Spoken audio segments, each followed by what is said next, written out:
प्रेम का आधार ज्ञान और भय। प्रेम का आधार ज्ञान और भय। भला प्रेम का आधार ज्ञान और भय कैसे हो सकता है? जी हाँ, ज्ञान तो है, ये सब जानते हैं कि स्वयं श्री कृष्ण भगवान ये कहते हैं कि मैं सबसे अधिक ज्ञानियों से प्रेम करता हूँ। और रामचरितमानस में भी श्री रामचंद्र जी ने क्या यही लिखा है कि ज्ञानी ही भगत मुझे सबसे प्रिय है, क्योंकि वो जानता है, वह ईश्वर को सही से जानता है, वह तत्व ज्ञानी है, वह तत्व को सही से जानता है, वो तत्व को जानने वाला है। इसीलिए ईश्वर की इच्छा क्या है, उचित क्या है, अनुचित क्या है, इसका विवेक उसके पास सदा बना रहता है। वो हर परिस्थिति में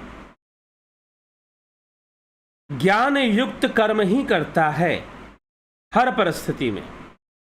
जैसे हनुमान जी हर परिस्थिति में ज्ञान युक्त कर्म करते हैं, जैसे विभीषण लंका में रहते हुए भी ज्ञान युक्त कर्म करते हैं।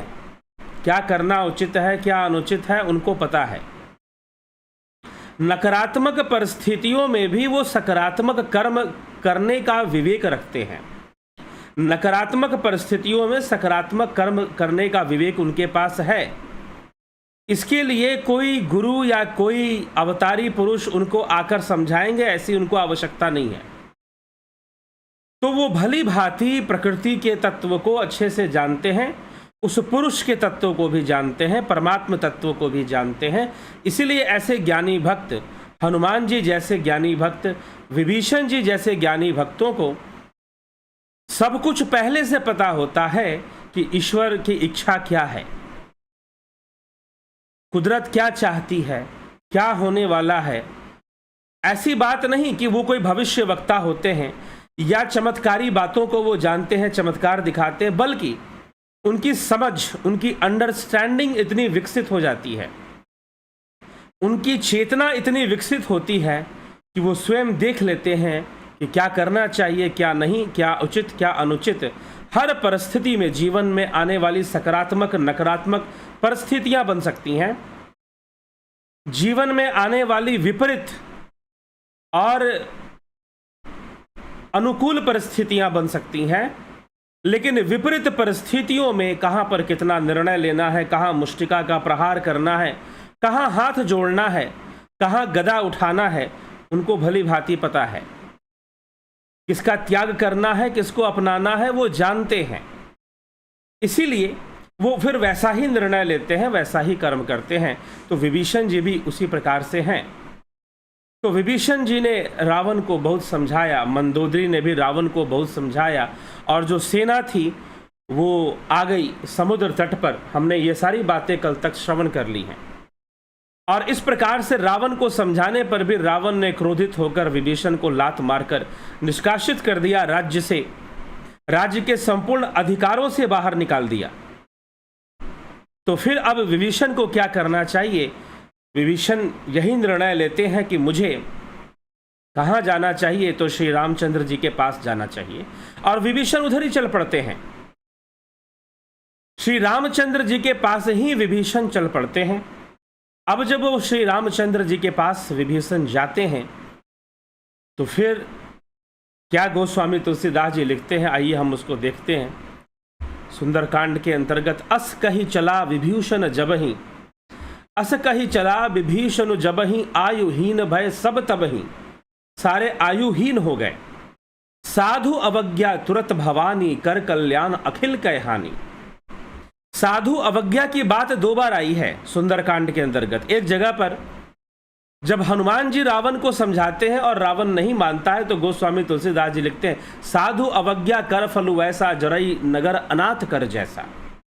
साधु अवज्ञा कर फल ऐसा, जरई नगर अनाथ कर जैसा। और यहां पर गोस्वामी जी लिख रहे हैं, साधु अवज्ञा तुरत भवानी, कर कल्याण अखिल कै हानि।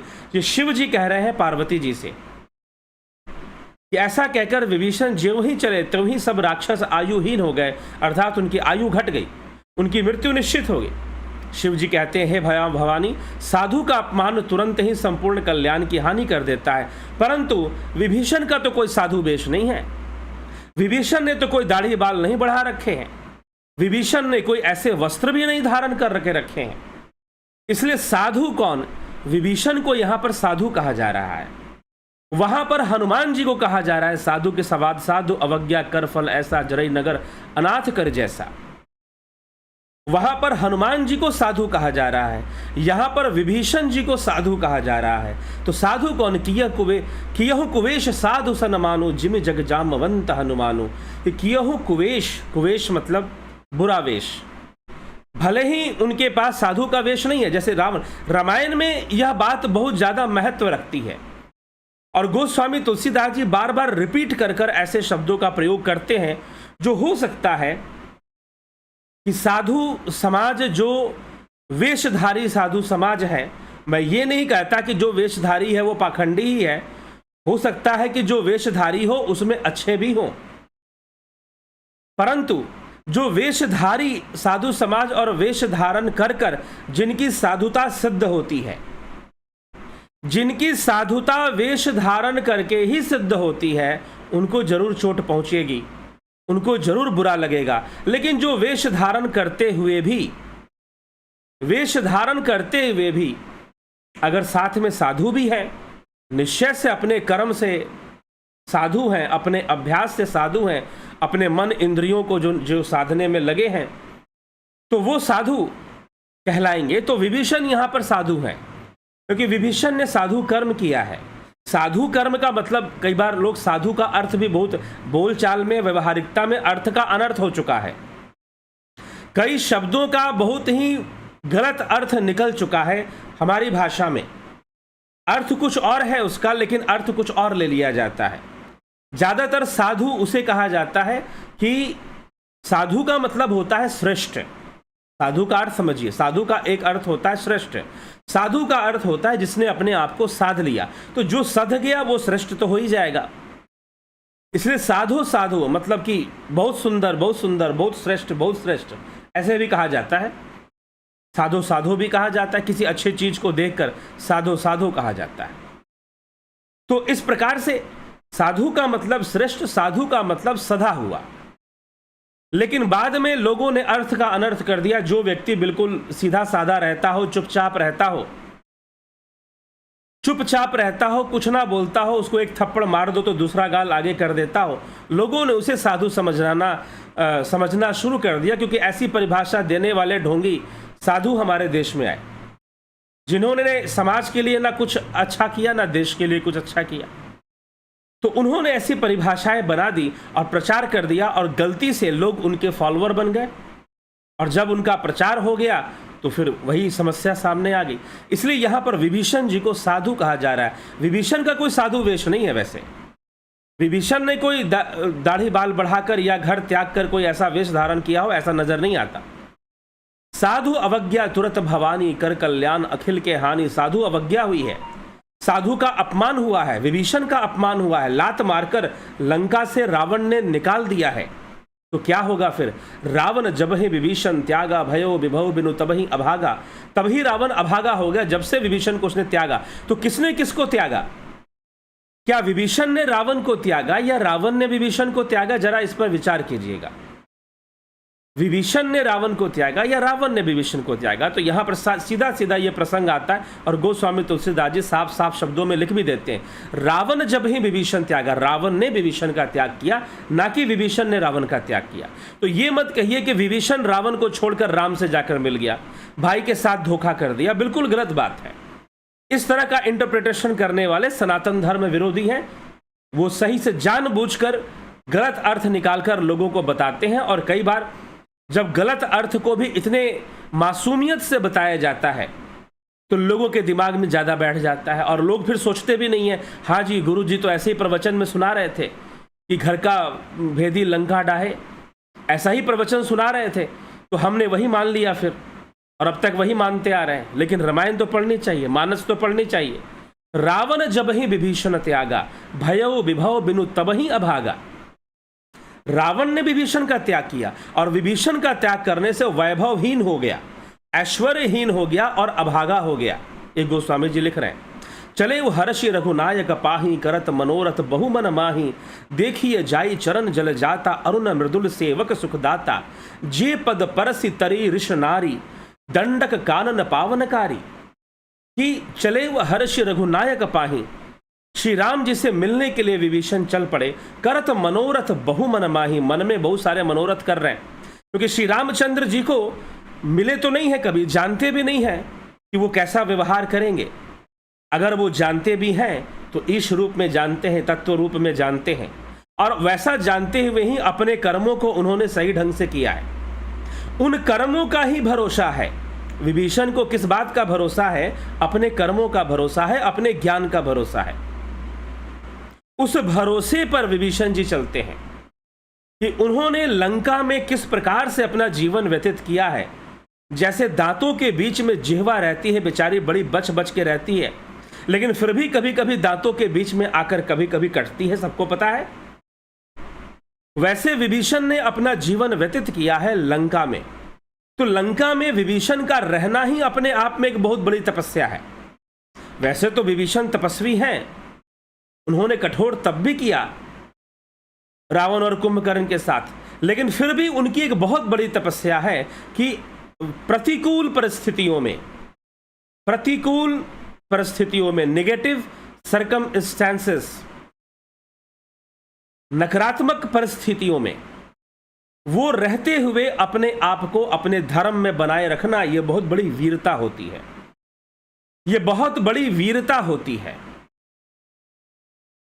ठीक है, यह सबके बस की बात नहीं है कि नकारात्मक परिस्थितियों में, चारों तरफ जहां नकारात्मक माहौल हो और वहां पर भी अपने धर्म को बनाए रखना, यह बहुत बड़ी वीरता होती है, और वो वीरता विभीषण कर चुके हैं। इसलिए विभीषण को अपने कर्म का ही भरोसा है, अपने कर्मों का ही भरोसा है। बाकी तो वो हनुमान जी से मिले हैं और बाकी किसी को वो जानते नहीं हैं। फिर भी मन में मनोरथ बहुत सारे हैं कि राम जी से मिलूंगा तो कैसा व्यवहार मिलेगा, क्या शत्रु का भाई समझा जाएगा, या अंतर्यामी प्रभु अपनी अंतर्यामिता का प्रमाण दे देंगे, क्या होगा। अब जो होगा सो होगा। अब रावण ने मुझे त्याग दिया है, लंका में मैं रह नहीं सकता हूं, तो निश्चय ही अब अगर जीवन का अंत समय भी आ गया है तो उनके दर्शन करके मैं अपने जीवन का त्याग कर दूंगा। इस प्रकार से भी सोचते हुए, अपने कर्मों का भरोसा करते हुए विभीषण वहां से चल पड़ते हैं। आकाश मार्ग से चलकर और पहुंच जाते हैं छावनी पर। तपस्वी थे तो आकाश मार्ग से गमन करना उनके लिए कोई बहुत बड़ी बात नहीं है।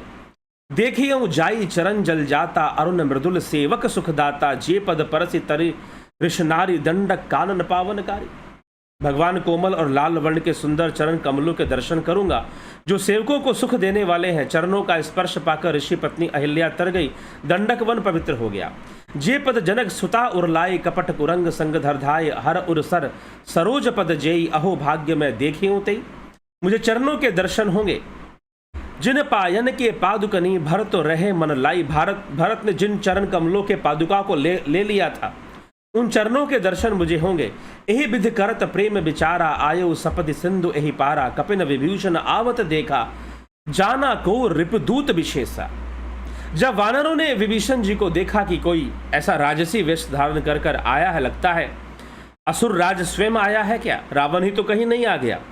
पहले ऐसा भ्रम होता है वानरों को, और वो समझ जाते हैं कि शत्रु का कोई खास दूत आया है। ताहि राखी कपीस पही आए, समाचार सब ताहि सुनाए। कह सुग्रीव सुनहु रघुराई, आवा मिलन दसानन भाई। सुग्रीव ने क्या किया? सुग्रीव ने विभीषण को बंदी बना लिया। कि जब विभीषण ने सब कुछ बताया वानरों को कि मैं कौन हूं, मैं लंकेश रावण का भाई विभीषण हूं, और जैसे ही ये बात राजा सुग्रीव तक पहुंची, राजा सुग्रीव ने अपनी बुद्धिमत्ता का प्रमाण देते हुए, अपनी कुशल कूटनीति राजनीति का प्रमाण देते हुए विभीषण जी को बंदी बना लिया। और विभीषण जी को बंदी बनाकर ताहि राखी कपीस पही आए, वानरों की निगरानी में विभीषण जी को रखकर श्री रामचंद्र जी के पास आ गए। कह सुग्रीव सुनहु रघुराई, हे श्री राम जी सुनिए, आवा मिलन दसानन भाई। कि दसानन भाई मिलने के लिए आया हुआ, दसानन मतलब रावण का भाई मिलने के लिए आया है। कह सुग्रीव सुनहु रघुराई, आवा मिलन दसानन भाई। कह प्रभु सखा बूझिए काहा, कहई कपीस सुनहु नरनाहा।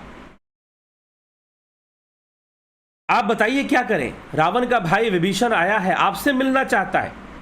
हे मित्र, तो अब राम जी विभीषण सुग्रीव से पूछते तुम्हें क्या लगता है। अब विचार विमर्श करना पड़ेगा ना भाई, ऐसे कैसे निर्णय ले सकते हैं। तो सुग्रीव से पूछते हैं कि हे मित्र, मित्रता पूर्वक व्यवहार करते हैं। हे मित्र, तुम क्या समझते हो। वानर राज सुग्रीव ने कहा कि महाराज, मुझे तो यही सही लगता है कि रावण का भाई है, दूत बनकर आया है, निश्चय ही हमारी सेना का भेद लेने आया है, निश्चय ही हमारी सेना का भेद लेने आया है।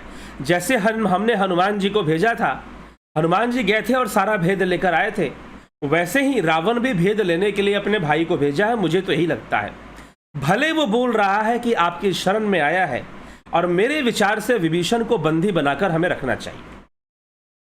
हमें कोई मौका नहीं देना चाहिए कि वो हमारी सेना का भेद ले ले। हमें विभीषण को बंदी बनाकर रखना चाहिए। यही मेरा निर्णय है, मैं यही समझता हूं, और यही विवेक उचित है, यही राजनीति के अनुसार सही है, और यही कूटनीति के अनुसार सही है। यही करना चाहिए, विभीषण को बंदी बनाकर रखना चाहिए। ऐसा सुग्रीव ने सलाह दे दिया, जो कि राजनीति के दृष्टिकोण से, कूटनीति के दृष्टिकोण से, एक पॉलिटिकल एनालिसिस से, पॉलिटिक्स के दृष्टिकोण से बिल्कुल सही था। बिल्कुल सही निर्णय था कि हाँ भाई, दूत आया है और इस समय युद्ध के पहले आया है, तो भेद लेने आया है, इसको बंदी बनाकर रख लेते हैं। और यही बात भगवान राम से सुग्रीव ने कह दी। लेकिन सुग्रीव को समझाते हुए भगवान राम कहते कि ठीक है कि आया है, इस कारण से आया है, और ये बड़े मायावी होते हैं। जान न जाए निशाचर माया, काम रूप कहीं कारण आया। निशाचरों की माया को समझा नहीं जा सकता, राक्षस बड़े मायावी होते हैं, इनकी माया को नहीं समझा जा सकता। ब्रह्मा का भी इनको वरदान होता है, इससे बड़े मायावी बन जाते हैं। इनकी माया को समझना मुश्किल है, इसलिए इनको बंदी बनाकर रखना ही अच्छा है। भेद हमारा लेन सठ आवा, राखिया बांधी मोही असभावा। यह मूर्ख हमारा भेद लेने आया, इसलिए मेरी नीति के अनुसार तो इसे बांध कर ही रखना चाहिए, बंदी बनाकर रखना चाहिए। तो राम जी कहते कि हे मित्र, सखा नीति तुम नीक विचारी। श्री राम जी कहते कि बिल्कुल सही बोल रहे हो तुम, सखा नीति तुम नीक विचारी। राजनीति के दृष्टिकोण से तुम बिल्कुल सही बोल रहे मित्र, तुमने नीति तो बहुत अच्छी विचारी है, परंतु ममपन शरणागत भयहारी। लेकिन जो मेरी शरण में आता है, मैं उसके भय का हरण कर लेता हूं, मैं उसको अपने शरण में ले लेता हूं। सुनी प्रभु बचन हर्ष हनुमाना, शरणागत बच्छल भगवाना। और श्री रामचंद्र जी के ये वचन सुनकर हनुमान जी बड़े प्रसन्न हो गए कि हाँ, ये सही निर्णय होगा। भगवान तो शरणागत वत्सल हैं, और निश्चय ही विभीषण शरण में आए हैं, कोई भेद लेने नहीं आए हैं, क्योंकि हनुमान जी पहले ही मिल चुके थे विभीषण से और जानते थे कि विभीषण जी ने कैसे उनकी सहायता की थी लंका में, सीता जी को से मिलवाने में, सीता जी का पता बताने में। शरणागत कहूँ जे तजही निज अनहित अनुमानी, ते नर पावर पाप मैं तिनहि बिलोकत हानि। जो मनुष्य अपने अहित का अनुमान करके शरण में आए हुए का त्याग कर देते हैं, वो पामर पुरुष हैं, मतलब नीच लोग हैं वो, जो अपने शरण में आए हुए का त्याग कर देते हैं, अपमान कर देते हैं। ठीक है। कोटि विप्र बध लाग ही जाहू, आए शरण तजही नहीं ताहू। सन्मुख हो ही जीव मोहि जबही, जन्म कोटि अघनाश ही तबही। करोड़ों ब्राह्मणों का, विप्रों की भी हत्या कर कर यदि कोई मेरी शरण में आ जाता है, तो मैं उसे पाप मुक्त करता हूं। वह मेरी शरण में आ जाए, सन्मुख हो ही जीव मोहि जबही, जन्म कोटि अघनाश ही तबही। अगर हम इस बात को पूरी तरह से आध्यात्मिक रूप से समझे, व्यक्ति कितना भी बड़ा पापी क्यों ना हो, यदि वो योग के मार्ग पर चल पड़ता है, क्योंकि योग के मार्ग पर चलने में उसे तपस्या करनी पड़ती है, तप करना पड़ता है, और तपस्या के फल में वो पापों से निश्चय रूप से मुक्त हो जाता है। वो उस ईश्वर को भी जान लेता है, और जब ईश्वर को जान लेता है, उस परम तत्व को जान लेता है, तो पाप मुक्त तो हो ही जाएगा, जीवन मुक्त भी हो जाएगा, और अंततः कैवल्य की प्राप्ति भी उसे हो जाएगी। तो इस प्रकार से शरण में आने का भी ये अर्थ है। लेकिन भगवान राम यहां पर कह रहे हैं कि यदि कोई इस प्रकार से मेरे पास आता है, तो मैं उसका कल्याण करता हूं, उसको भी उसके पापों को ना देखते हुए उसका मैं कल्याण करता हूं। तो सन्मुख हो ही जीव मोहि जब ही जन्म कोटि अग नास ही तभी पाप वंत कर सहज स्वभाव भजनु मोर तहि भाव न काऊ। पापी का यह सहज स्वभाव है कि मेरा ध्यान करने के अलावा और कुछ उसके पास है नहीं।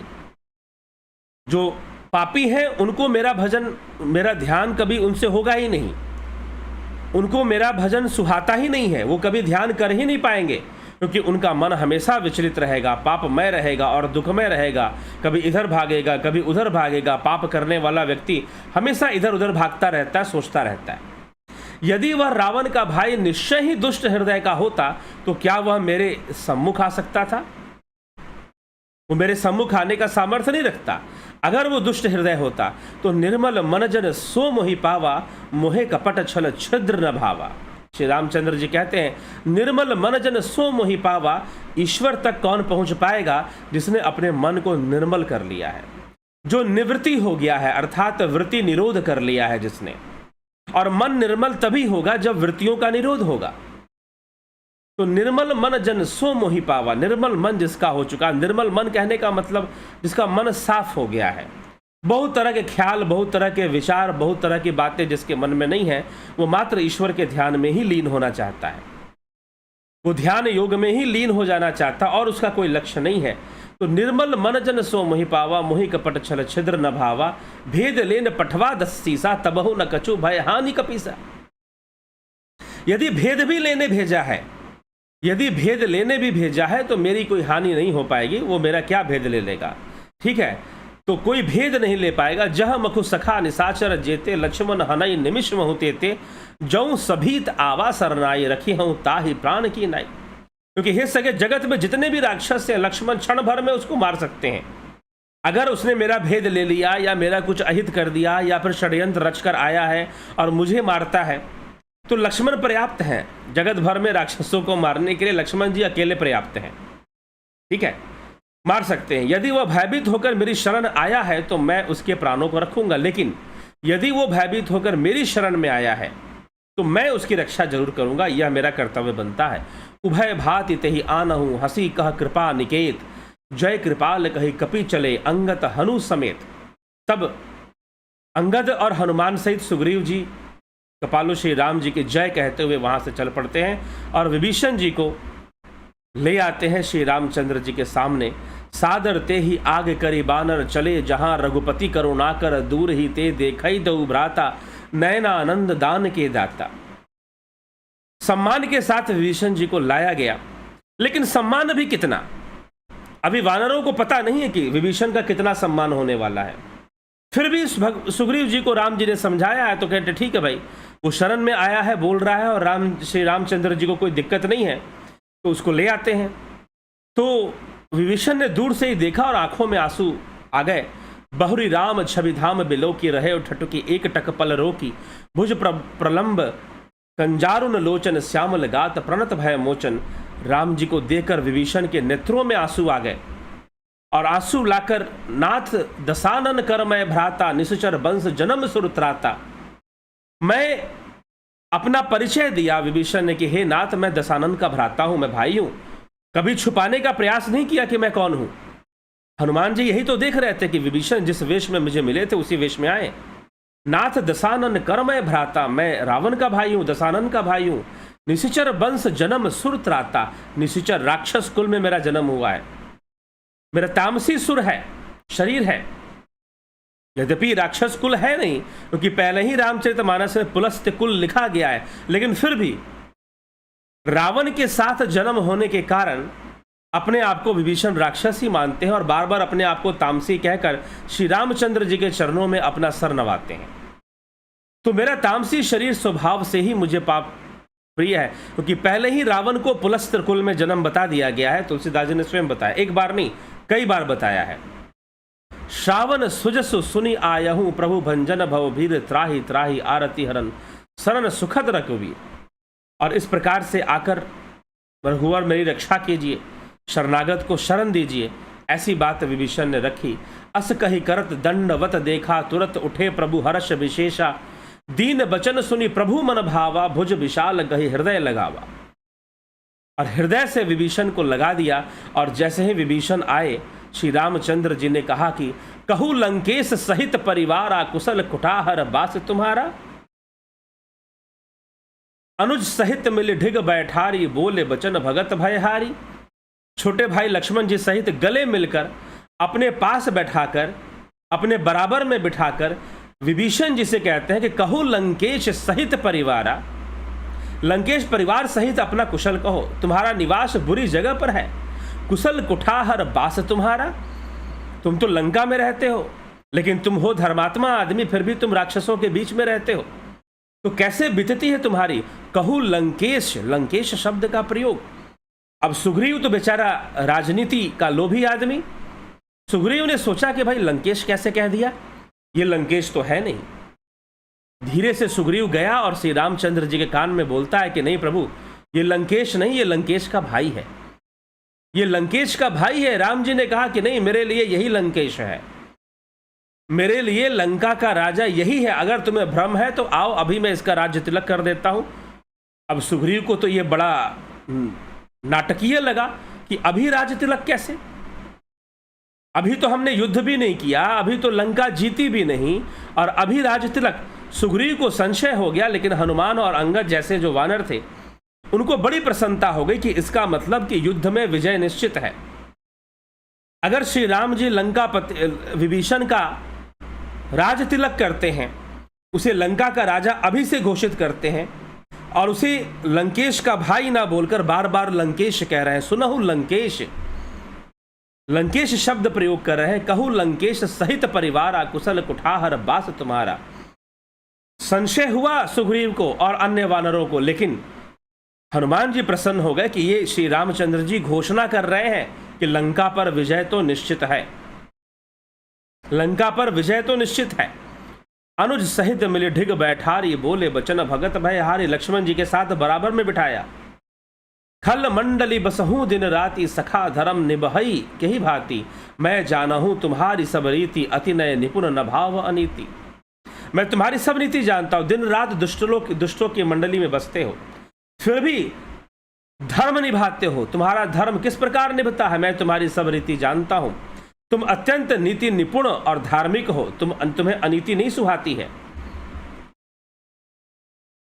हे तात, नरक में रहना वरन अच्छा है, परंतु विधाता दुष्ट का संग कभी ना दे। विभीषण जी ने कहा, हे रघुनाथ जी, अब आपके चरणों का दर्शन से मैं कुशल हूं और आनंद में हूं। दोनों के बीच में बातें हो रही है। तब लगी कुशल न जीव कहूँ, सपने हूँ मन विश्राम। जब लगी भजत न राम कहूँ, शोक धाम तजि धा काम। जब तक अपने अंतर आत्मा राम को, अंतर राम को जीव ना जान ले, तब तक उसका कल्याण नहीं होने वाला। गोस्वामी तुलसीदास जी यहां पर कह रहे हैं, अंतर राम का ध्यान न कर ले तब तक वो शांति से जीवन नहीं बिता सकता है। तब लगे हृदय बसत खल नाना, लोभ मोह मच्छर मदमाना। जब लगी उड़ना बसत रघुनाथा, धरे चाप सायक कटिभाथा। लोभ मोह मत्सर मद और मान आदि अनेक दुष्ट तभी तक हृदय में बसते हैं जब तक कि धनुष बाण और कमर में तरकस धारण किए हुए श्री रघुनाथ जी हृदय में नहीं बसते। ममता तरुण तमी अंधियारी, राग द्वेष उलुक सुखकारी। तब लगी बसत जीव मन माही, जब लगे प्रभु प्रताप रवि माही। तो इस प्रकार से श्री रामचंद्र जी बहुत सारी बातें विभीषण जी से कहते हैं और समझाते हैं। विभीषण जी कहते हैं, मैं निश्चर अति अधम स्वभाव, शुभ आचरण किन्ह नहीं काऊ। जास रूप मुनि ध्यान न आवा, तेहि प्रभु हर्षि हृदय मोहि लावा। जिन्होंने मुनियों के भी ध्यान नहीं आता, वो प्रभु ने कैसे मुझे इतना सम्मान दिया। मैं तो निश्चर हूँ, राक्षस कुल में मेरा जन्म है, आचरण मेरा अच्छा नहीं है। अहो भाग्य मम अमित अति, राम कृपा सुख पुंज। देखो नयन बिरंच शिव सेव्य जुगल पद कंज। ठीक, तो अत्यंत असीम सौभाग्य है जो मैंने ब्रह्मा और शिव जी के द्वारा सेवित युगल चरण कमलों को देख लिया। विभीषण जी अपना भाग्य मनाते हैं, बहुत विधि से अपना भाग्य मनाते हैं। और श्री रामचंद्र जी समझाते हैं कि सुनहु सखा निज कहूँ, सुभाव जान भुषुंड सबहु। शंभु गिर जाओ जो नर होई, चराचर द्रोही आवे सभय शरण तकी मोही। हे सख सुनो, मैं तुम्हें अपना स्वभाव कहता हूँ। राम जी कहते हैं कि जिसे काकभूषुंडी शिव जी और पार्वती जी भी जानते हैं। कोई मनुष्य जड़ चेतन जगत का ही द्रोही क्यों ना हो, सारे संसार का द्रोही हो, यदि वह भी भयभीत होकर मेरी शरण में आएगा तो मैं उसका कल्याण करता हूं, उसको शरण देता हूं, चाहे संसार से ही उसकी शत्रुता हो।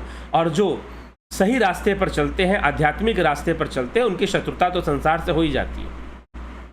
तो श्री रामचंद्र जी कहते हैं कि तजी मद मोह कपट छल जाना, मोह मद कपट को जो त्याग देता है, करहु संत ही साधु समाना। जननी जनक बंधु सुत दारा, तनु धनु भवन सुहृद परिवारा। सबकई ममता ताग बटोरी, मम पद मन ही बांध बरि डोरी। समदर्शी इच्छा कछु नाही, हर्ष शोक भय नहीं मन माही। कि सबके जननी जनक, माता पिता बंधु पुत्र और पत्नी, तनु धन भवन सुहृद परिवारा, तन धन भवन और हृदय परिवार, इन सबके प्रति जो ममता है, सबके ममता ताग बटोरी, सबकी ममता को कि जो धागे जुड़े हुए उन धागों को इकट्ठा कर कर सबके ममता ताग बटोरी। मम पद मन ही बांध बरु डोरी। बरना मतलब बरी डोरी, बरना ऐसे ऐसे रस्सी को बरते हैं। आपने देखा होगा गांव में लोग रस्सी बरते हैं इस प्रकार से, तो उसको बरना कहते हैं। तो इस प्रकार से सारे तागों को इकट्ठा करके एक मजबूत रस्सी बनाकर मेरे चरणों से बांध दो, यह समर्पण है। श्री रामचंद्र जी समर्पण की परिभाषा विभीषण जी को समझाते हैं। किस प्रकार से तुम समर्पित हो जाओ श्री राम के चरणों में, ईश्वर के चरणों में। समदर्शी इच्छा कछु नाही, हर्ष शोक भय नहीं मन माही। समदर्शी इच्छा कुछ नहीं, कोई इच्छा नहीं है मेरे मन में, कोई इच्छा नहीं कि कोई मैं जीत जाऊं। इसलिए लंकेश, विभीषण को लंकेश कहकर उसका राज्य तिलक कर देते हैं। सुग्रीव मन ही मन सोचता है कि ये कैसी नीति है, अभी तो हमने लंका जीता भी नहीं और विभीषण का राज्य अभिषेक किया। लगता है कि विभीषण को चने के झाड़ पर चढ़ा रहे होंगे, विभीषण में खूब हवा भर रहे होंगे ताकि वो सारा भेद लंका का बता देगा शायद। सुग्रीव ऐसा सोचते हैं, लेकिन श्री रामचंद्र जी का कोई ऐसा उद्देश्य नहीं है। सुग्रीव मन ही मन ऐसा विचार करते हैं कि ये क्या बात हुई, लंका का राजा अभी से घोषित कर दिया।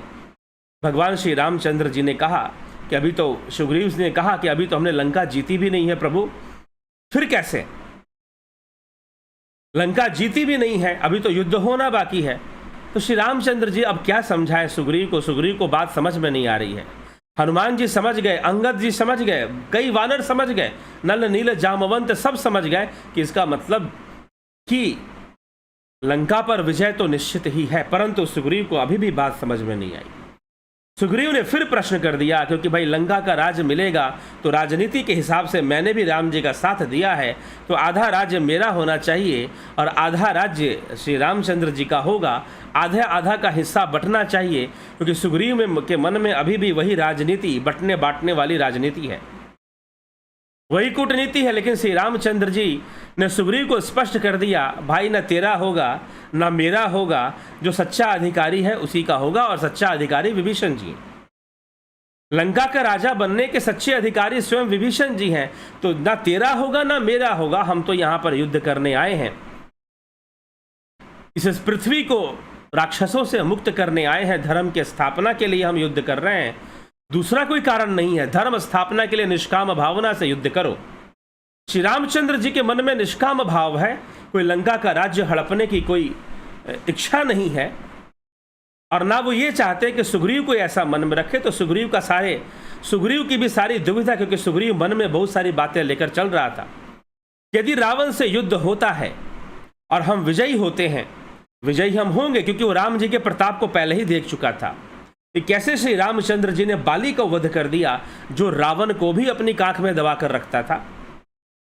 एक ही बाण में 7 तार के पेड़ काट दिए और एक ही अंगुष्ठ के प्रहार से धुंधुभी राक्षस की अस्थियों को 100 योजन दूर फेंक दिया। श्री रामचंद्र जी अद्भुत रूप से बलवान हैं, अद्भुत रूप से वीर हैं, दिव्य हैं। विभीषण ये जानता था, और इनकी सहायता से हम दोनों जब मिल जाएंगे तो लंका पर विजय करना मुश्किल नहीं रहेगा, और लंका पर जब विजय होगा तो सुग्रीव के मन में कहीं न कहीं था कि हमारा भी कोई हिस्सा होगा। और कब विजेताओं ने राजा के पुत्र या राजा के भाई को राजा बना दिया, लेकिन वहां पर भी किष्किंधा में भी श्री रामचंद्र जी ने अंगद को युवराज बना दिया। और यहां विभीषण को अभी लंका जीती भी नहीं है कि विभीषण को लंकेश बना दिया, विभीषण को लंकापति बना दिया। सुग्रीव को बड़ी हैरानी होती है, और सुग्रीव जब पूछते हैं, और पूछते पूछते किसी ने बड़ा सुंदर विचार किया और लिखी, कथा लिखी, मानस में वर्णन नहीं है लेकिन कथा आई कि सुग्रीव ने पूछा कि प्रभु आज विभीषण आपके पास आया है, आज विभीषण आपके शरण में आया है, तो आपने उसे लंका का राजा बना दिया। कल अगर सीता जी को वापस लेकर रावण ही आ जाए, हो सकता है कि आज विभीषण कल रावण शरण में आ जाए। अब सुग्रीव को क्या पता कि रावण का व्यवहार कैसा, विभीषण का व्यवहार कैसा, दोनों तो भाई भाई हैं। हनुमान जी बेहतर तरीके से जानते हैं कि विभीषण और रावण में क्या अंतर है। सुग्रीव ने प्रश्न कर दिया कि कल कहीं रावण ही सीता जी को वापस कर दे और पूरी तरह से आपकी शरण में आ जाए तो आप क्या करेंगे फिर? उसे कौन सा राज देंगे? इसको तो आपने लंका का राज दे दिया, इसको तो आपने लंका का राज दे दिया, अब उसे कौन सा राज देंगे? क्या किष्किंधा का राज दे देंगे? तो श्री रामचंद्र जी ने कहा कि अगर कल रावण आ जाता है मेरी शरण में, इसी प्रकार से जैसे विभीषण आया वैसे अगर रावण आ जाएगा तो मैं उसे अयोध्या का राज्य दे दूंगा। सुग्रीव के कल्पना के परे था। सुग्रीव कभी सोच भी नहीं सकता था कि श्री रामचंद्र जी किस अवस्था में रहते हैं, उनकी मनोदशा कैसी रहती है। तो इसीलिए प्रभु कहते हैं समदर्शी इच्छा कछु नाही, सबके ममता ताग बटोरी, मम पद मन ही बांध बड़ी डोरी, समदर्शी इच्छा कछु नाही। सारी ममता को मुझसे बांध दो, लेकिन मैं तो समदर्शी हूं। समदर्शी इच्छा कछु नाही, हर्ष शोक भय नहीं मन माही। मेरे मन में कोई हर्ष भी नहीं है, कोई शोक भी नहीं है, कोई भय भी नहीं है। भगवान तो बस लीला कर रहे हैं, लेकिन प्रभु तो समदर्शी ही होते हैं, समदर्शी ही होते हैं। मनुष्य अपनी भावनाओं और अपने कर्मों से ही सुख और दुख भोगता है। ईश्वर किसी को सुख और दुख नहीं देते। मनुष्य अपने ही कर्मों से, काल के वशीभूत, माया के वशीभूत अनेकों कर्म करता है और अपने ही कर्मों से सुख दुख भोगता है। ईश्वर भला क्यों सुख दुख देंगे? तो वो समदर्शी हैं। समदर्शी इच्छा कछु नाही। जैसे सूर्य समदर्शी है, सबको बराबर धूप देता है, लेकिन जो बेचारा सारा दिन कमरे में बैठा है उसको धूप कहां से मिलेगी? तो कोई इच्छा नहीं है और ना मन में कोई हर्ष है, ना कोई शोक है और ना ही कोई भय है। अस सज्जन मन उर बस कैसे, लोभ हृदय बसही धनु जैसे। और जो समदर्शी होता है, जो सज्जन होते हैं, विभीषण जैसे सज्जन होते हैं, अस सज्जन मम उर बस कैसे, लोभी हृदय बसही धनु जैसे। और इस प्रकार के जो सज्जन हैं वो मेरे मन में, लोभी के हृदय में जैसे धन बसता है, वैसे ही मैं ऐसे सज्जनों को प्राप्त करने के लिए लोभी होता हूं कि मुझे ऐसे सज्जन मिले। हनुमान जी जैसे लोग मिले, विभीषण मिले। अस सज्जन मम उर बस कैसे, लोभी हृदय बसई धनु जैसे। तो मेरा कोई इच्छा नहीं है, मैं समदर्शी हूं। रामचंद्र जी कहते हैं मैं समदर्शी हूं, ना कोई हर्ष है, ना कोई शोक है और ना ही कोई भय है, लेकिन फिर भी मेरे मन में एक लोभ है कि ऐसे सज्जन मुझे मिले। अस सज्जन मम उर बस कैसे, लोभी हृदय बसही धनु जैसे। ऐसे सज्जन मेरे हृदय में ऐसे ही बसते जैसे लोभी के हृदय में धन बसता है। तुम ही सारीखे संत प्रिय मोरे। विभीषण जी को संत कहा। श्री रामचंद्र जी यहां पर विभीषण जी को संत कहते हैं, इसलिए सुंदर कांड में सौंदर्य है हनुमान और विभीषण जी का, दो सौंदर्य यहां पर है। तुम सारीखे संत प्रिय मोरे, धरहु देह नहीं आन नहीं हो रे। तुम सरीखे मुझे, तुम जैसे संत मुझे बहुत ही प्रिय हैं। संत कहा, अब संत कैसे बनोगे भाई? बिना घर छोड़े संत कैसे बन जाओगे? बहुत सारी बातें हैं। रामचरितमानस बहुत सारे संशयों को दूर करता है, संशय रूपी तोतों को उड़ा देता है रामचरितमानस। संशय रूपी तोतों को उड़ा देता है रामचरितमानस। तो यहां पर कहते कि तुम संत हो। विभीषण जी संत हैं, लेकिन विभीषण जी ने कोई संत वेश, कोई साधु वेश, कोई ऐसा तो कुछ धारण नहीं किया है, लेकिन फिर भी संत हैं। वो तो लंका से चल के आ रहे हैं, गृहस्थ आदमी है, पत्नी है, बच्चे हैं, परिवार है, घर है, तो लंका से चल के वो आ रहे हैं श्री रामचंद्र जी से मिलने के लिए। लेकिन फिर भी रामचंद्र जी उन्हें संत, क्योंकि संत होना एक मानसिक अवस्था है, संत होना एक स्थिरता है, संत होना एक विवेक है, संत होना विवेक की जागृति है, संत होना एक अंडरस्टैंडिंग, एक समझ है, जिसको प्रकृति की, पुरुष की सही सही समझ हो गया, जिसको ज्ञान हुआ, तत्व ज्ञान हुआ और सही सही बातों को वो समझ गया। अब तत्व ज्ञान किसे कहते हैं, मैं पहले भी वीडियो बना चुका हूं, आगे भी तत्व ज्ञान की चर्चा आएगी। सांख्यिक शास्त्र के अनुसार जो तत्व ज्ञान है, तत्व ज्ञान आजकल लोग अपने मर्जी से तत्व ज्ञान की परिभाषा दे देते हैं। ज्यादातर गुरुजी लोग यही कहते हैं कि मैं तुम्हें तत्व ज्ञान दे रहा हूं, लेकिन तत्व ज्ञान किसे कहते हैं ये जानना चाहिए शास्त्र अनुसार। और तत्व ज्ञान से एक समझ पैदा होती है प्रकृति के प्रति, पुरुष के प्रति। प्रकृति के 24 तत्वों का वर्णन आता है, उनको जान लेना, और फिर अंतिम तत्व 25वां तत्व पुरुष को, चेतना को जान लेना, परमात्म तत्व को जान लेना, ये तत्व ज्ञान होता है। लेकिन जिन्होंने कुछ जाना नहीं, वो जानने का भी दावा कर देते हैं और कह देते हैं कि हमारे गुरु जी ने तत्व ज्ञान दिया, क्योंकि तत्व ज्ञान श्रेष्ठ ज्ञान है। लेकिन तत्व ज्ञान किसे कहते हैं, इस पर कभी अनुसंधान ही नहीं किया, ना गुरु जी ने किया, ना चेले ने किया। और चेले भ्रम पाल के बैठे हुए कि उनको तत्व ज्ञान हो गया, चेले भ्रम पाल के बैठे हुए कि उनको ब्रह्म ज्ञान हो गया। यही समस्या है। और गुरुडम यही काम करता है, आपको सुपीरियरिटी कॉम्प्लेक्स दे देता है, लगता है कि आप बहुत बड़े ज्ञानी हो गए, जबकि आप है कुछ भी नहीं। लेकिन उस माहौल में, गुरु के चेलों के माहौल में आप अपने आप को ज्ञानी समझ बैठते हैं और वहीं पर आपका विकास रुक जाता है, आध्यात्मिक उन्नति वहीं रुक जाती है। तो श्री रामचंद्र जी यहाँ पर संत कह रहे हैं। संत मतलब जो ज्ञानी है, जो समझदार है, विवेकी है। विभीषण जी इस प्रकार से संत हैं, और संत को हम कभी धोखेबाज नहीं कर सकते, संत को हम घर का भेदी लंका ढाए वाली बात नहीं कह सकते, ठीक है। तो इस प्रकार से तुम सारीखे संत प्रिय मोरे, धरहु देह नहीं आननी हो रे। सगन उपासक परहित निरत नीत दृढ़ नेम, ते नर प्राण समान सम जिनके द्विज पद प्रेम। जो सगुण भगवान के उपासक भी हैं और दूसरों के हित में भी लगे रहते हैं, नीति और नियमों में। ये तुलसीदास जी अपनी बात यहाँ लिख रहे हैं कि दृढ़ और जिन्हें ब्राह्मणों के चरण प्रेम है, वे मनुष्य मेरे प्राण के समान है। सुनु लंकेश सकल गुण तेरे। सुनु लंकेश, बार बार श्री रामचंद्र जी विभीषण को लंकेश लंकेश लंकेश कहकर ही बुलाते हैं। सुनु लंकेश सकल गुण तोरे ताते, तुम अतिशय प्रिय मोरे, तुम मुझे बहुत ही प्रिय हो। राम वचन सुनी बानर जूथा, सकल कहीं जय कृपा बरु था। श्री राम जी के वचन सुनकर सब बानरों के समूह कहने लगे, कृपा के समूह श्री राम जी की जय हो। जय श्री राम का जय घोष सारे लोग करने लगे। सुरत विभूषण प्रभु के बानी, नहीं अघात श्रवणामृत जानिए, पद अम्बुज कही बारही बारा, हृदय समात न प्रेमु अपारा। प्रभु की वाणी सुनकर विभीषण के कानों के लिए अमृत जानकर विभीषण जी अघाते नहीं हैं। वे बार बार श्री राम जी के चरणों को, कमल को पकड़ते हैं और अपार प्रेम है और हृदय में समाता ही नहीं है। बहुत प्रेम है विभीषण जी के मन में।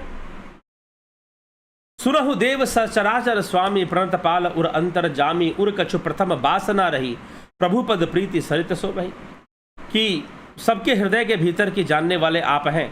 सुनिए, मेरे हृदय में पहले कुछ वासना थी, वह प्रभु के चरणों के प्रीति रूपी नदी में अब बह चुकी है।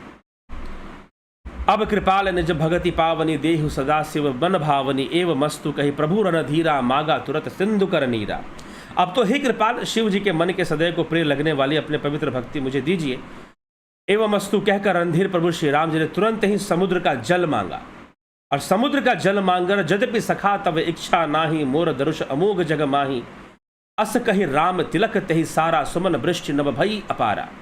हे सखा, यद्यपि तुम्हारी इच्छा नहीं है, पर जगत में मेरा दर्शन अमोघ है। ऐसा कहकर श्री राम जी ने उनको राज तिलक कर दिया। आकाश से देवताओं ने पुष्पों की वर्षा कर दी, सबने पुष्पों का वर्षा किया और राज तिलक कर कर विभीषण को लंका का राजा घोषित कर दिया। और सब जगह विभीषण की जय जयकार शुरू हो गई कि लंकापति विभीषण की जय, लंकापति विभीषण की जय। देवताओं ने भी जय जयकार कर दी, वानर सेना ने भी जय जयकार कर दी।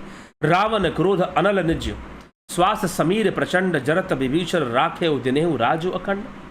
श्री राम जी ने रावण की क्रोध रूपी अग्नि में जो अपनी विभीषण की श्वास रूपी पवन से प्रचंड हो रही थी, जलते हुए विभीषण को बचा लिया, उसे अखंड राज्य दे दिया। जो संपत्ति शिव रावण ही दिन्हे दिए दसमात, सोई संपदा विभीषण ही सकुचि दिन रघुनाथ। 10 सिरों को काट देने के बाद भी जो संपत्ति शिव जी ने रावण को नहीं दिया था, उससे भी बड़ी संपदा आज श्री रामचंद्र जी ने विभीषण को दे दिया। रावण चाहता था कि शिव जी चल पड़े उसके साथ और लंका में वास करें, लेकिन शिव जी नहीं आए रावण के साथ। लेकिन आज श्री रामचंद्र जी ने विभीषण को सब कुछ ही दे दिया, आध्यात्मिक रूप से भी और सांसारिक रूप से भी सारी चीजें दे दी। हर तरह से श्री रामचंद्र जी ने विभीषण को बहुत कुछ प्रदान कर दिया, विभीषण को बहुत कुछ दे दिया। तो यह ज्ञानी भक्त की, यह प्रेम का आधार है, जिसका आधार ज्ञान है। विभीषण का ज्ञान है, विभीषण की समझ है, विभीषण की सूझबूझ है। लेकिन एक और प्रेम होता है, एक और प्रेम होता है जिसमें कि श्री रामचंद्र जी जो है पुल का निर्माण करने जाते हैं, और जब सेतु का निर्माण करते हैं तो सेतु का निर्माण के लिए विभीषण जी से कहते हैं कि तुम जरा बताओ कह लंकेश सुनहु रघुनायक कोट सिंधु शोषक तब सायक। वीर वानर राज सुग्रीव और लंकापति विभीषण सुनो, गहरे समुद्र को किस प्रकार पार किया जाए। श्री रामचंद्र जी पूछते, सुनो कपीश लंकापति बीरा, कही विधि तरिय जलधि गंभीरा। सुनो कपीश लंकापति बीरा, हे कपीश, कपीश मतलब सुग्रीव और लंकापति मतलब विभीषण। अब विभीषण के लिए लंकापति शब्द का प्रयोग हो रहा है। सुनो कपीश लंकापति बीरा, कही विधि तरिय जलधि गंभीरा। इस गहरे समुद्र को किस प्रकार से पार किया जाए। संकुल मकर उरग झस जाति, अति अगाध दुस्तर सब भांति। अनेक जाति के मगर सांप मछलियां से भरा हुआ है, अत्यंत अथाह समुद्र पार करने में सब प्रकार से कठिन है। कह लंकेश सुनहु रघुनायक, तब लंकेश ने कहा। यहां पर भ्रम मत कीजिएगा, लंकेश मतलब रावण नहीं है, लंकेश मतलब यहां पर विभीषण। सुंदरकांड में आखिरी के चौपाइयों में कह लंकेश सुनहु रघुनायक कोटि सिंधु शोषक तब सायक, जदपि तदपि नीति असी गाई, विनय करिए सागर सन जाई। विभीषण जी ने नीति समझाते हुए कहा कि हे राम जी सुनिए, यद्यपि आपका एक बाण ही करोड़ों समुद्रों को सुखा सकता है, तथापि नीति ऐसी कहती है कि पहले समुद्र देवता के पास जाकर हमें रास्ता मांगना चाहिए। प्रभु तुम्हार कुल गुरु जलधि, अहि उपाय विचारी, बिन प्रयास सागर तरही, सकल भालु कपिधारी। हे प्रभु, जो समुद्र हैं वो आपके पूर्वज हैं, आपकी कुल में बड़े हैं, पूर्वज हैं वो।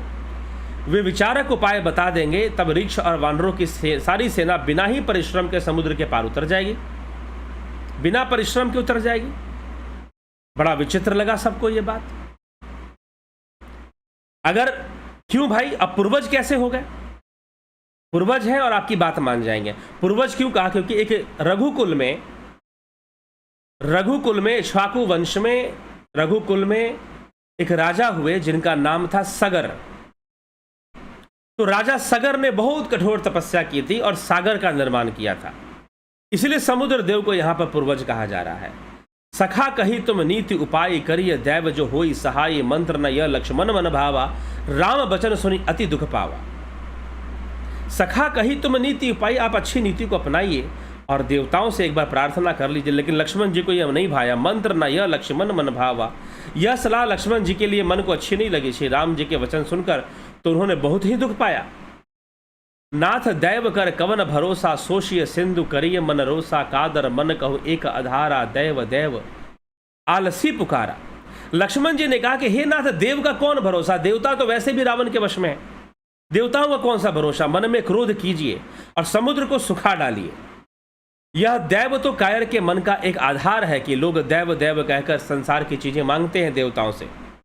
ये कायरों का काम है, बुज़दिलों का काम है। हम तो क्षत्रिय हैं, हम बाण मारते और समुद्र सूख जाएगा और सारी सेना लंका पहुंच जाएगी। सुनत बिहसी बोले रघुबीरा, ऐसा ही करब धरहूं मन धीरा। अस कही प्रभु अनुजहि समुझाई, सिंधु समीपे गए रघुराई। यह सुनकर श्री रघुवीर हंसकर बोले, ऐसा ही करेंगे, मन में धीरज रखो। ऐसा कहकर छोटे भाई को समझाकर प्रभु श्री रघुनाथ जी समुद्र के समीप आए और जैसा कहा गया था, विभीषण जी ने जैसा कहा था वही करते हैं। प्रथम प्रणाम किन्ने सिरुनाई, बैठे पुनि तट दर्भ डसाई, जब ही विभूषण प्रभु पही आए, पाछे रावण दूत पठाए।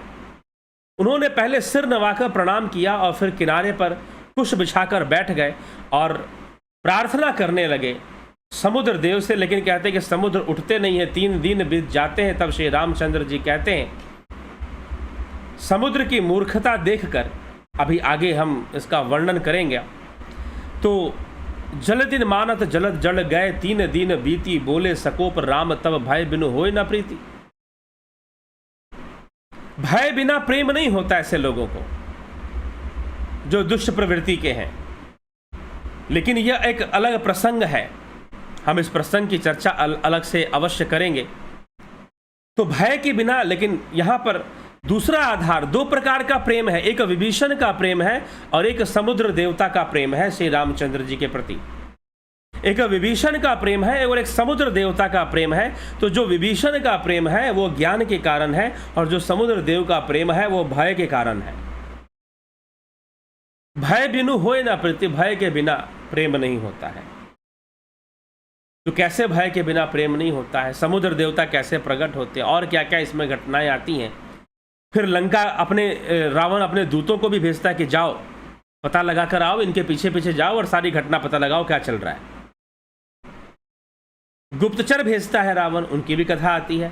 और फिर समुद्र देवता को किस प्रकार से श्री रामचंद्र जी दंडित करते हैं और वो क्या क्या वचन बोलता है, कैसी कैसी बातें कहता है, उन सब पर हम चर्चा करेंगे।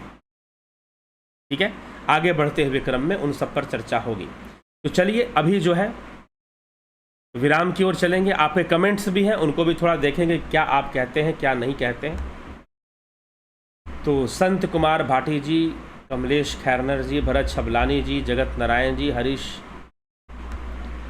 टंगवाल जी, गोविंद प्रसाद नीमा, उत्कर्ष तिवारी 1988, अवनी प्रधान, विनोद कुमार सूद, सविता नायक, बिस्लाल बहादुर सिंह जी, रामविलास जी, रमेश पेशवानी, संजय घागरे, श्वेता राय सिन्हा, देवरतन बलदावा, रूपलाल विश्वकर्मा, रामनिवास मीना, बलवंत सिंह गोहिल, कुमु शिवम भट्ट, माधुरी कोल्हे, विष्णुचंद्र मौर्य, विमल शाह, राजू पाल जी, ए.के. भट्ट जी, जय श्री राम, वीरेंद्र मिश्रा, पंकज सोनी, राम सिंह कश्यप, उषा श्रीवास्तव, अर्जन भाई चौहान, अशोक श्रीवास, सतीश मास्टर,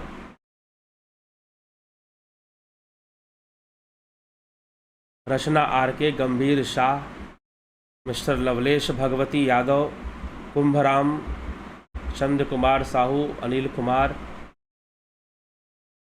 मनीष यादव जी, सीताराम कहिए, रावण की उम्र क्या लाखों वर्ष थी, कृपया समाधान। किसने कहा लाखों वर्ष थी? ज्योति दत्ता, लेकिन फिर भी काफ़ी ज़्यादा थी। तपस्वी लोग थे, अपनी उम्र ही तो रावण बढ़ाना चाहता था कि मैं दीर्घायु हो, जो मैं मरूँ ही ना। बीकू कुचाड़िया जी, ज्योति दत्ता जी, उदय शंकर जी। योग आचरण और ब्रह्म आचरण में क्या अंतर है? एक ही बात है, ब्रह्म आचरण ऊंची अवस्था है, योग आचरण में आप योग कर रहे हैं, योग आचरण में आप योग कर रहे हैं, और ब्रह्म आचरण में आप सम की अवस्था में चले गए। ब्रह्म आचरण मात्र विवाह करना नहीं है, बहुत आगे की अवस्था है ये। विवाह नहीं किया तो कोई ब्रह्मचारी हो गया, ऐसी बात नहीं है। तो उदय शंकर जी बहुत अभिनंदन है आपका। दीपक मिश्रा जी, चंद्रेश्वर पांडे जी, बहुत अभिनंदन है आप सभी का। चलिए, और मिलेंगे आप सभी से फिर कल मिलते हैं लाइव चर्चा में, और लाइव चर्चा में कल मिलकर आप सभी से जरूर मुलाकात होगी, और मिलेंगे तो फिर आपसे आगे की चर्चा और ध्यान योग की चर्चा। किसी ने बहुत सुंदर प्रश्न किया है ध्यान योग के ऊपर, उस पर भी चर्चा होगी। और अभी सुंदरकांड का बहुत महत्वपूर्ण प्रसंग बचा हुआ है, आखिरी प्रसंग है सुंदरकांड का, आखिरी अंग बचा हुआ है और बहुत महत्वपूर्ण प्रसंग है सुंदरकांड का। तो उस पर चर्चा किए बिना सुंदरकांड पूर्ण नहीं होगा, तो उस पर भी हम चर्चा करेंगे। मिलते हैं कल फिर आप सभी से। और ध्यान योग का कोर्स 14 अप्रैल से शुरू हो रहा है। ज्वाइन करना चाहते हैं शीघ्र ज्वाइन कर लीजिए, और ज्वाइन कर इसका पूरा लाभ उठाइए। तो चलिए, इसी के साथ विराम देते हैं। बहुत बहुत आभार आप सभी का।